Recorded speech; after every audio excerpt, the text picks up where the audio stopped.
है everyone and welcome back to my channel. I hope आप लोग सब बहुत ही अच्छे से होंगे और हम भी बहुत ही अच्छे से हैं। तो आज की वीडियो में हम जापान के बारे में थोड़ी बातें करेंगे जो कि बहुत ही इंटरेस्टिंग होने वाली है। तो मैं आई थी जापान 2011 में, हाँ वो बिग अर्थक्वेक जस्ट उसके बाद। तो मुझे यहाँ पे आए हुए 10 साल हो चुके हैं। 10 साल बहुत लंबा होता है। तो अभी इतने साल रहने के बाद मुझे सारी चीज़ें अब यहाँ की नॉर्मल लग रही है। बट जब मैं फ़र्स्ट टाइम आई थी तो बहुत सारी चीज़ें मुझे थोड़े अजीब लग रहे थे। तो आज हम उसी के बारे में बात करेंगे। मतलब मैं जब फर्स्ट टाइम आई थी तो मेरा फर्स्ट इम्प्रेशन कैसा था और यहाँ पे वो सारी चीज़ों को देख के मेरा रिएक्शन कैसा था और कुछ चीज़ें जो मैं सोचती थी जापान को लेके यहाँ आने से पहले वो एक्चुअली में ऐसा था कि नहीं, तो उसके बारे में आज की वीडियो में हम बात करेंगे। तो चलो फिर वीडियो को स्टार्ट करते हैं। तो नंबर 1, तो सबसे पहले आता है साइकिल का यूज़। तो जापान आने से पहले मैं सोचती थी तो जापान तो इतना बड़ा देश है, डेवलप्ड कंट्री है, तो यहाँ पे हर कोई कार का ही यूज करता होगा, कोई ऐसे साइकिल पे कोई नहीं घूमता होगा, मतलब साइकिल का यूज़ नहीं होता होगा, मुझे ऐसा लगता था। पर जब यहाँ पे मैं आई तब मैंने देखा कि हर तरफ मतलब लोग साइकिल पे ही घूम रहे हैं। मम्मियाँ अपने बच्चों को साइकिल पे बिठा के ले जा रही है और शॉपिंग मॉल के बाहर पे भी मतलब बड़े बड़े साइकिल के पार्किंग लॉट हैं। हाँ मतलब कार्स तो है ही, सबके घर पे कार्स है, बट साइकिल भी सबके घर में मस्ट है। और मतलब लोग यही पास मतलब ग्रॉसरी वगैरह ख़रीदने के लिए कोई कार यूज़ नहीं करता है, साइकिल का ही यूज करते हैं, या फिर आसपास की जगह जाने के लिए लोग साइकिल पे ही जाते हैं। और यहाँ पे तो साइकिल का प्राइस भी देख के आप चौंक जाओगे। एक साइकिल का प्राइस 1-2 लाख ऐसा होता है। और तो और यहाँ पे मतलब वो देखने में थोड़ा फ़नी लगता है, ब्लैक कलर की सूट वूट और ब्लेजर सारे पहन के वो साइकिल पे जा रहे हैं ऑफिस। तो मतलब वो अच्छी बात है, वो साइकिल का यूज कर रहे हैं। तो ये था, तो ये एक चीज़ में जो सोचती थी यहाँ कि मुझे पता चला कि मैं बिल्कुल गलत थी। यहाँ पे साइकिल का यूज बहुत ही ज़्यादा होता है और वो जो कि हमारे एनवायरनमेंट के लिए बहुत ही अच्छा है और हमारे बॉडी के लिए भी, क्योंकि एक्सरसाइज भी हो जाती है थोड़ा सा। तो ऑल इन ऑल ये बहुत ही अच्छी चीज़ है। तो नेक्स्ट चीज़ है यहाँ का टॉयलेट्स। तो टॉयलेट्स को लेके तो जापान फेमस है पूरे वर्ल्ड में। तो मैं अपना एक्सपीरियंस बताती हूँ। तो जब मैं यहाँ आई मुझे बिल्कुल भी आइडिया नहीं था मतलब यहाँ के टॉयलेट्स के बारे में ऐसा कुछ होता है करके। तो जब मैंने देखा यहाँ का टॉयलेट, देखती ही रह गई कि इतने सारे बटन्स, टॉयलेट के लिए इतने सारे बटन्स क्यों चाहिए। फर्स्ट तो ये क्वेश्चन मेरे दिमाग में आया। तो जब फर्स्ट टाइम मैं गई थी मुझे याद है, तो मैं अपना काम ख़त्म करके जब मैंने फ्लश करने के लिए चाहा तो मुझे नहीं पता था कि कौन सा बटन प्रेस करना है और ये सारी चीज़ें जापानीज़ में ही लिखी होती है। तो मैं क्या करूं, फिर मैंने टॉयलेट से ही अपने हस्बैंड को कॉल किया कि कौन सा बटन फ्लश का होता है, तो उन्होंने मुझे बताया। तो ये तो एक एक्सपीरियंस था। और एक बार ऐसा हुआ था शॉपिंग मॉल के अंदर, तो वहाँ पे तो कुछ टॉयलेट में एक बटन्स भी होता है जो स्पेशली बड़े बुजुर्ग लोगों के लिए, मतलब ओल्ड लोगों के लिए ये फैसिलिटी होता है कि यहाँ पे एक एक्स्ट्रा बटन भी दिया होता है। मतलब कुछ इमरजेंसी के टाइम में या फिर कुछ हेल्प चाहिए है, जो मतलब ओल्ड लोग हैं उनको अगर कुछ हेल्प चाहिए होगा तो वो बटन वो प्रेस कर सकते हैं और वहाँ पे एक गार्ड के जैसा रहता है, तो कुछ हेल्प अगर चाहिए तो वो बटन रहता है उसको बुलाने के लिए। तो ऐसा भी एक बार हुआ था कि मैंने वो बटन भी प्रेस कर दिया था। तो मैंने जब टॉयलेट का डोर ओपन किया तो वो आदमी खड़ा था। तो मैंने सोचा क्या हो गया, फिर मुझे पता चला कि मैंने वो बटन प्रेस किया था, तो इसलिए वो पूछ रहा था कुछ हेल्प चाहिए क्या। तो ये टॉयलेट्स एक्चुअली रियली कन्वीनियंट है and I am now used to with this. तो इसमें क्या होता है कि एक जेट रहता है जो पानी स्प्रे करता है and you can wash yourself. और उसमें और एक बटन रहता है कि म्यूजिक का, मतलब वो कुछ आवाज़ ऐसे, मतलब म्यूजिक तो नहीं बोल से, एक टाइप का साउंड वो निकलता है।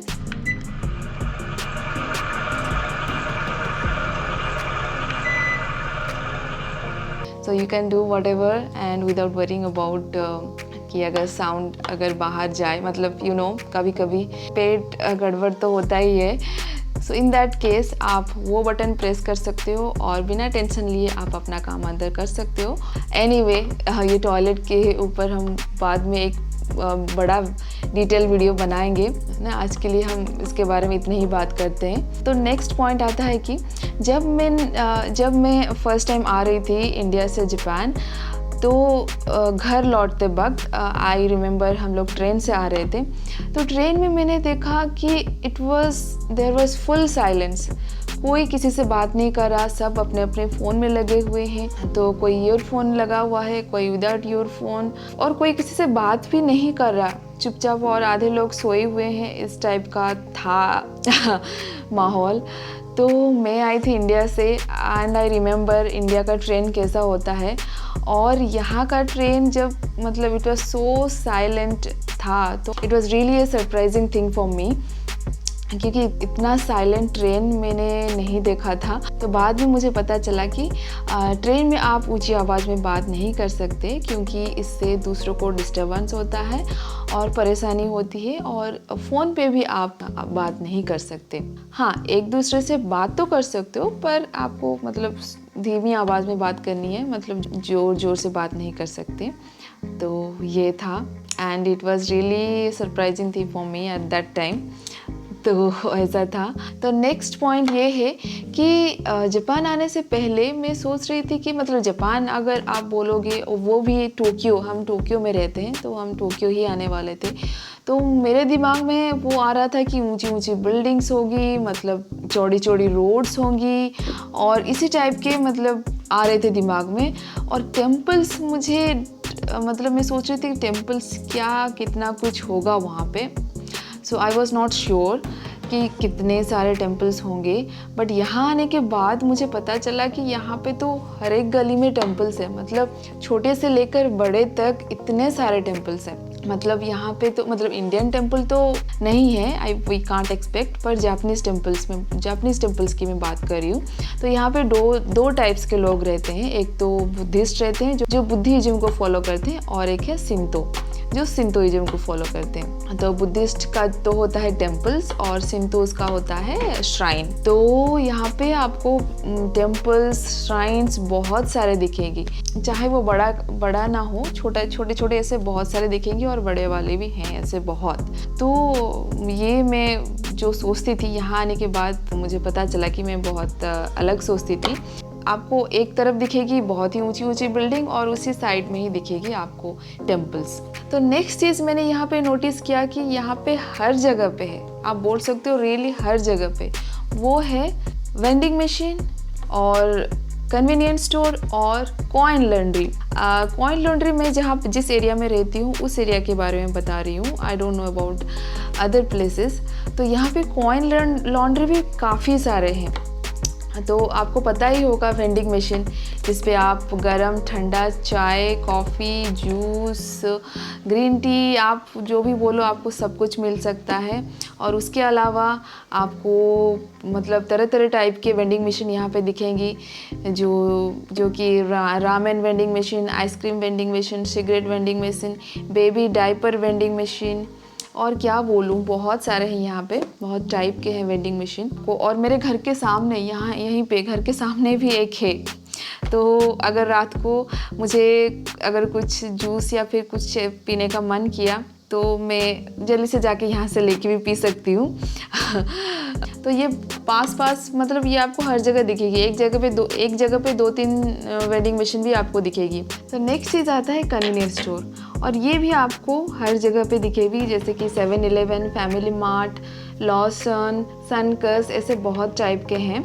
और यहाँ पे मतलब आपको हर टाइप की चीज़ मिलेगी, जैसे कि स्नैक्स, ड्रिंक्स, रेडीमेड फूड, मतलब लंच बॉक्स ओनिगिरी या फिर फ्राइड चिकन वगैरह, आपको हॉट कॉफ़ी, एवरीथिंग, कहीं कहीं पे वेजिटेबल्स भी मिलता है। और एक अच्छी बात है कि ये 24 आवर खुला रहता है और इसमें ATMs भी होते हैं, तो वो बहुत ही कन्वीनियंट है। और अगर रात पे आप कभी ड्राइव कर रहे हो, जा रहे हो, तो उस टाइम पे ये बहुत ही कन्वीनियंट है क्योंकि ये 24 आवर खुला रहता है। तो इसका नाम जैसे कन्वीनियंस स्टोर है और ये रियली कन्वीनियंट है। और नेक्स्ट आता है कॉइन लॉन्ड्री। तो कॉइन लॉन्ड्री के बारे में आपको बता दूं कि इसमें आप कॉइन डाल के आप अपना कपड़ा धो सकते हो। मतलब अगर आपको कपड़े धोना आता नहीं है या फिर आपके पास वॉशिंग मशीन नहीं है, आप नए नए जापान में आए हो, तो आप उस टाइम पे कॉइन लॉन्ड्री का यूज़ कर सकते हो। उसमें आप बस आपको कॉइन डालना है और डिटर्जेंट वगैरह जो भी है वो कुछ डालना है और आप अपना कपड़ा धो सकते हो। तो इसके बारे में मुझे कुछ भी पता नहीं था जापान आने से पहले। जब मैंने यहाँ पे देखा तो मुझे लगा अरे वाह, ये तो बहुत ही बढ़िया है। पैसा देके कॉइन डाल के आप अपना कपड़ा धो सकते हो। तो ये 3 चीज़ें मैंने नोटिस किया कि यहाँ पे हर जगह है। तो नेक्स्ट चीज़ जो मैंने नोटिस किया वो था एस्केलेटर। तो एस्केलेटर पे यहाँ पे एक रूल है, मतलब रूल या फिर आप जो भी बोलो कि यहाँ पे आपको, अगर आप खड़े रहना चाहते हो एस्केलेटर पे तो आप जाके लेफ़्ट साइड पे खड़े हो सकते हो। अगर आपको चल के जाना है तो आप राइट साइड पे चल के जा सकते हो। राइट साइड पे आपको खड़े नहीं होना है क्योंकि आप रास्ता ब्लॉक करोगे लोगों का। राइट साइड पे ओनली जो जल्दी में है या फिर जो चल के जाना चाहते हैं वही लोग राइट साइड पे चल सकते हैं। तो ये मुझे पहले पता नहीं था, ये भी मुझे यहाँ आके बाद में पता चला कि ओके, तो आपको वैसे इस टाइप के रूल्स हैं। और जब मैं नई आई थी ये सारी चीज़ें मुझे बहुत ही मतलब इंटरेस्टिंग और सरप्राइजिंग लग रही थी। तो ऐसी बहुत सारी चीज़ें हैं जो मैं एक वीडियो में तो कवर नहीं कर सकती, तो बाद में और वीडियो बना के वो भी मैं आप सब लोगों के साथ शेयर करूँगी। तो ये था आज के कुछ पॉइंट्स। आपको ये पॉइंट्स कैसे लगे वो मुझे कमेंट बॉक्स में ज़रूर लिख के बताना। तो मुझे तो ये चीज़ें बहुत ही मतलब अजीब और इंटरेस्टिंग लगी, और जो कुछ चीज़ें जो मैं सोचती थी यहाँ के मुझे पता चला मैं बिल्कुल अलग सोचती थी। यही था मेरा फर्स्ट इम्प्रेशन जापान को लेके। तो आपको ये वीडियो कैसा लगा वो कमेंट बॉक्स में ज़रूर लिख के बताना। तो फिर मिलते हैं नेक्स्ट वीडियो में। Till then bye bye, take care.